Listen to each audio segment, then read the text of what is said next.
kembali kepada tuturan sejarah yang mengisahkan tentang Gegerspoe yang diambil dari buku Gegerspoe karangan Lilik Suwarmaji.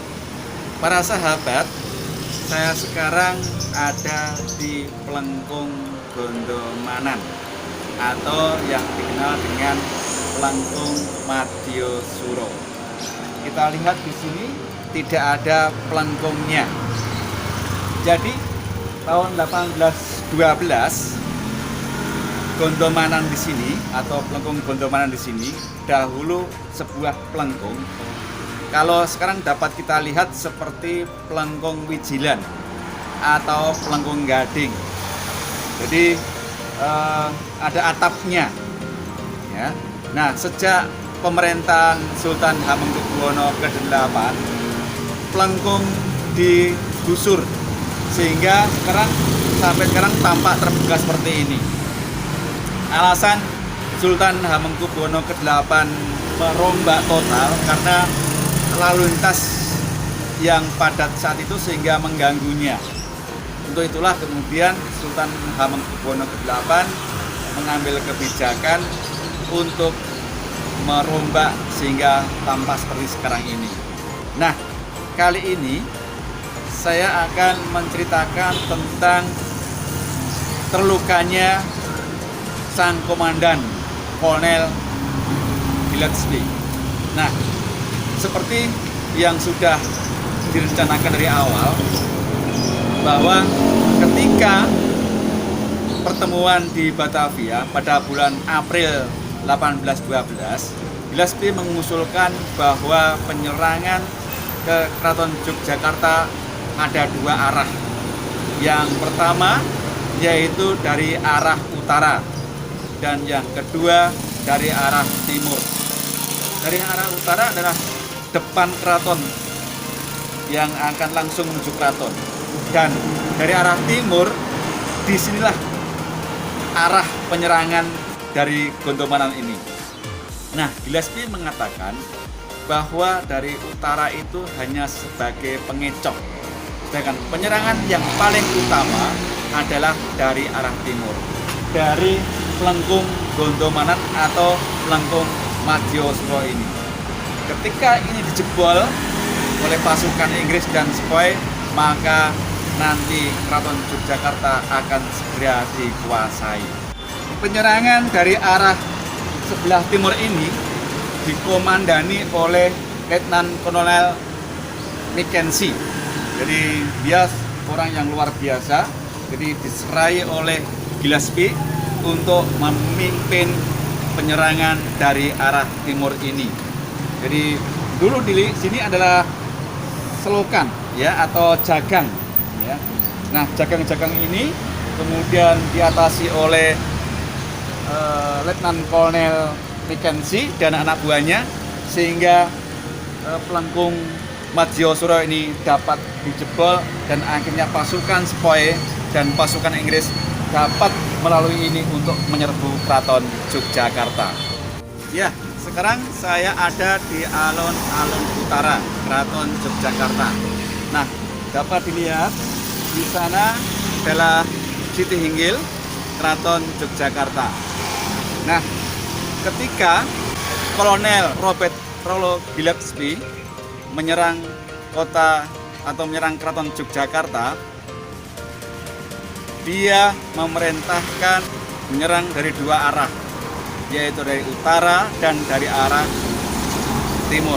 Nah, dapat dilihat dari arah utara, dari pintu gerbang utama di sana Gillespie memimpin penyerangan itu.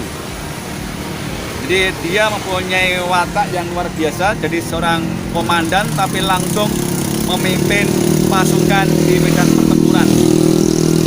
Untuk itulah nanti Kolonel Gillespie ketika sudah selesai penyerangan di Keraton Yogyakarta ini, dia diperintah oleh Gubernur Jenderal Lord Minto di India sana untuk kembali ke India. Dan di sana dia mendapat tugas baru lagi untuk menyerang Kalunga, Nepal tahun 1814.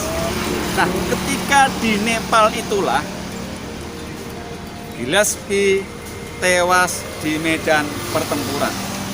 Jadi 2 tahun setelah penyerangan dia ke Keraton Yogyakarta tahun 1812, tahun 1814 dia tewas di medan pertempuran. Jadi orang ini luar biasa. Setiap penyerangan dia langsung memimpin pasukannya di medan pertempuran. Nah, kali ini kita bahas tentang terlukanya Kolonel Robert Rollo Gillespie. Ketika semua pelengkung, semua pintu gerbang keraton sudah jebol, maka pertahanan terakhir dari Keraton Yogyakarta adalah di Masjid Agung Yogyakarta. Bisa dilihat sekarang Masjid Agung baru direnovasi. Disinilah dahulu tahun 1812 Keraton Yogyakarta mempertahankan kedudukannya yang terakhir saat prajurit keraton mempertahankan Yogyakarta dari serangan Inggris. Kolonel Gillespie memerintahkan kepada semua anak buahnya untuk membasmi prajurit keraton yang mempertahankan Masjid Agung Yogyakarta ini. Nah, ketika Gillespie memimpin pertempuran itu, tiba-tiba ada seorang prajurit keraton, dia menjulurkan kepalanya karena bersembunyi di balik dinding-dinding itu.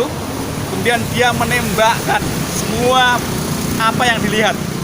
Dan yang ditembak itu ternyata adalah sang komandan Robert Rollo Gillespie. Ketika itu Gillespie terluka di lengan kanannya. Kemudian dia menahan marah, memerintahkan kepada anak buahnya untuk membasmi semua prajurit keraton Yogyakarta.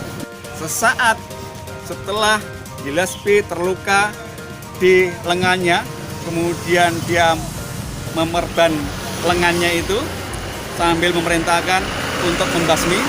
Tiba-tiba ada seorang prajurit sepoi yang bernama Bob Narensing melihat yang menembak Gillespie tadi menjulurkan kepalanya. Kemudian dia menembaknya sehingga penembak tadi mati seketika. Karena rasa terima kasihnya itulah kemudian sang komandan langsung menaikkan pangkat Bob Narensing saat itu juga, karena dendamnya langsung terbalas. Nah, setelah semua prajurit keraton Yogyakarta dapat disbasmi di kubut pertahanan terakhir ini, kemudian Gillespie memerintahkan kepada semua anak buahnya untuk langsung ke Kedaton untuk menemui Sultan Sepuh. Itulah maka Keraton Yogyakarta sudah bedah atau menyerah pada Inggris. Itulah cerita bagaimana Kolonel Gillespie terluka di medan pertempuran. Untuk itu, ikutilah terus ukuran sejarah tentang Gegaspoe pada episode-episode yang mendatang dengan mengambil buku dari Gegaspoe tulisan Lilik Suwarnaji. Sampai jumpa.